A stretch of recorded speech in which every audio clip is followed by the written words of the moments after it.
কথায় আছে অন্ধকারে প্রদীপ প্রজ্বলিত করলে চতুর্দিক আলোকিত হয়। কিন্তু যদি এই প্রদীপ আমি সূর্যের আলোর সম্মুখে সকালবেলায় প্রজ্বলিত করে রেখে দিই, তাহলে কি হবে? আপনি বলবেন যে এটা করে তো কোনো লাভই হলো না। সূর্যের প্রকাশের সামনে এই প্রদীপ আসলে কিছুই নয়। এবার এই চিন্তা ভাবনা প্রত্যেক দিন করতে হবে, আর একটা অমূল্য শিক্ষা পেতে হবে। মনে করুন যে আপনি মহাপুরুষের সামনে বসে আছেন, কোনো মহাজ্ঞানীর সামনে। তাহলে সেই ব্যক্তির সামনে নিজের জ্ঞানের প্রদীপ প্রজ্বলিত করবেন না, নীরব থাকুন আর সেই ব্যক্তির সূর্যের প্রকাশের মতো জ্ঞান প্রাপ্ত করুন। যতটা পারবেন জ্ঞান লাভ করুন।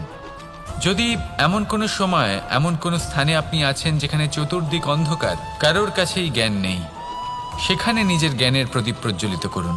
এমন করলে দুদিক থেকেই আপনার লাভ হবে। আপনার জ্ঞান প্রাপ্তিও হবে আর জ্ঞানের সঠিক প্রয়োগও করতে পারবেন। আর এই মন প্রসন্ন হয়ে বলবে, রাধা রাধা। মানুষের মধ্যে একটা বিচিত্র প্রবৃত্তি থাকে, অন্য সকলের বিষয়ে, তাদের জীবনের বিষয়ে, তাদের ব্যক্তিত্বের বিষয়ে, তাদের ভবিষ্যতের বিষয়ে অনুমান করা। এটা হলো অনুচিত।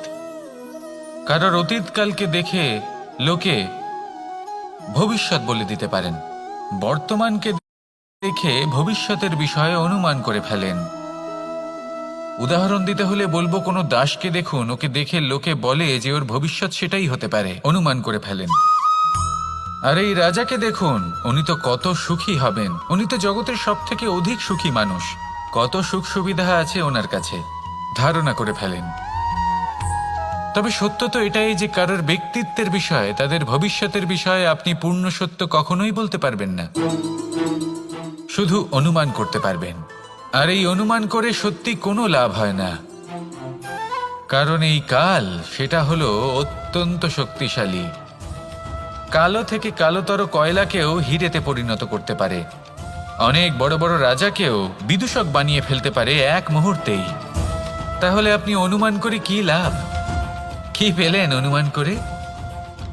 সেই জন্য কারোর বিষয়ে কোনো অনুমান করবেন না, তার ভবিষ্যতের বিষয়ে অনুমান করতে যাবেন না, কারোর বিষয়ে কোনো ধারণা করে নেবেন না। কিছু করতে হলে ভালোবাসুন, সবার মধ্যে ভালোবাসা ছড়ান, সবার মধ্যে ধন্যাত্মক ভাব ছড়ান। এই মন প্রসন্ন হয়ে বলবে, রাধা রাধা। কেউ বলে জীবন খুব ক্ষণস্থায়ী, কেউ বলে জীবন হলো একটা সুন্দর স্বপ্নের মতো, আবার কেউ বলবে জীবন হলো এক কঠোর সত্য। কিন্তু জীবন আসলে কি? জীবন হলো আপনারই প্রতিবিম্ব, একটা দর্পণ।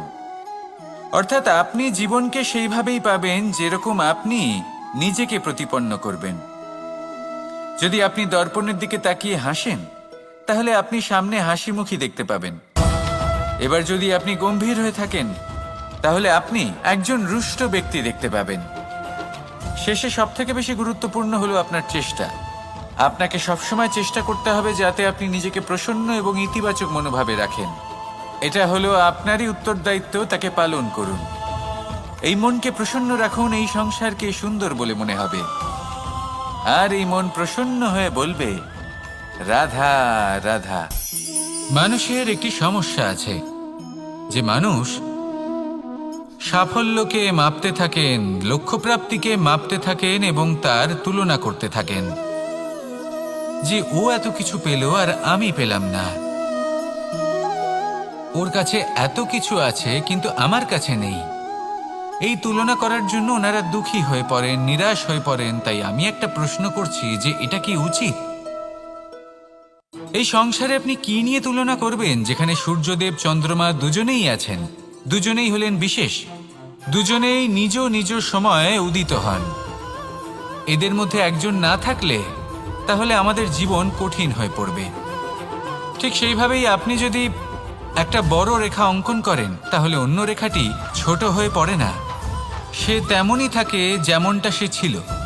আপনার অস্তিত্ব কখনো ছোট বা বড় হতে পারে না। শুধু তুলনা করার জন্য আপনার এটা মনে হতে পারে যদি আপনি যুদ্ধ করতে চান আপনার তলোয়ারের প্রয়োজন পড়বে। যদি বস্ত্র তৈরি করতে চান এত বড় তলোয়ার দিয়ে কিছুই হবে না, তখন প্রয়োজন পড়বে একটা ছোট্ট সূচের। তাই তুলনা করবেন না, না নিজেকে ছোট মনে করবেন না অন্য কাউকে। সবার সাথে সহযোগিতা করুন, আর যদি তুলনা করতেই হয় নিজের সাথে করুন, যে কাল আমি কেমন ব্যক্তি ছিলাম, আজ কি তার থেকে শ্রেষ্ঠ হয়ে উঠতে পেরেছি। ভেবে দেখুন ভবিষ্যতে গিয়ে আপনি কতটা শ্রেষ্ঠ ব্যক্তি হতে পারেন। আসুন আমার সাথে ভালোবেসে বলুন রাধা রাধা। এই সংসারের সব থেকে গুরুত্বপূর্ণ তত্ত্ব কোনটা? প্রথম হলো সময়। জন্ম থেকে মৃত্যু পর্যন্ত এই যে সময়, এটাই তো হলো জীবন। দ্বিতীয় হলো জীবন, যাতে আমরা সময়ের সদ্ব্যবহার করি, শ্রেষ্ঠ থেকে শ্রেষ্ঠতর কাজ করার চেষ্টা করি, বহু বছরের এই পরম্পরা, এই সংস্কৃতিকে এগিয়ে নিয়ে যাওয়ার চেষ্টা করি, এই সংসারে আমরা অংশগ্রহণ করতে চেষ্টা করি। তৃতীয় হলো ধন, সেই ধন যা প্রত্যেক ব্যক্তি অর্জন করতে চেষ্টা করেন। এবার এই তিনটি তত্ত্বের মধ্যে একটা সামঞ্জস্য আছে, সমান ব্যাপার আছে, সে ধনই হোক বা সময় হোক বা হোক জীবন। আর সেই সমান ব্যাপার হলো যে যদি আপনি এটা গণনা করতে থাকেন তাহলে তা কমতে থাকে, যদি আপনি এটা ব্যবহার করেন তাহলে তা বাড়তে থাকে। একে সংগঠিত করে রাখতে চেষ্টা করলে এ হাত থেকে ফসকে যায়, কিন্তু যদি আপনি একে সামলে রাখতে শিখে যান তাহলে এমন কাজ করবেন যাতে সংসারের সাথে সাথে পরবর্তী প্রজন্ম লাভবান হবে। যদি কিছু শিখতে চান তাহলে সামলাতে শিখুন, গণনা করা বা সংগঠিত করা নয়। আসুন আর আমার সাথে ভালোবেসে বলুন রাধা রাধা। এই সংসারে সাফল্য লাভ করার জন্য জ্ঞানের প্রয়োজন হয়, পরিশ্রমের প্রয়োজন হয়, দৃঢ় নিষ্ঠার প্রয়োজন হয়, নিরন্তর চেষ্টা করা প্রয়োজনীয়। কিন্তু আরও কিছু আছে যা অত্যন্ত প্রয়োজনীয় এবং গুরুত্বপূর্ণ।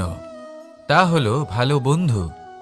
তাদের থাকা অত্যন্ত প্রয়োজনীয়। যদি ভালো বন্ধু থাকে তাহলে সময় এলে তারা ঢাল হয়ে আপনাকে সুরক্ষা করবেন। সময় এলে অস্ত্রের মতো শত্রুকে সংহারও করবেন। যদি তিনি জ্ঞানী হন, তাদের মধ্যে সদ্গুণ থাকে, তাহলে এই সব গুণ আপনার মধ্যেও প্রবেশ করবে।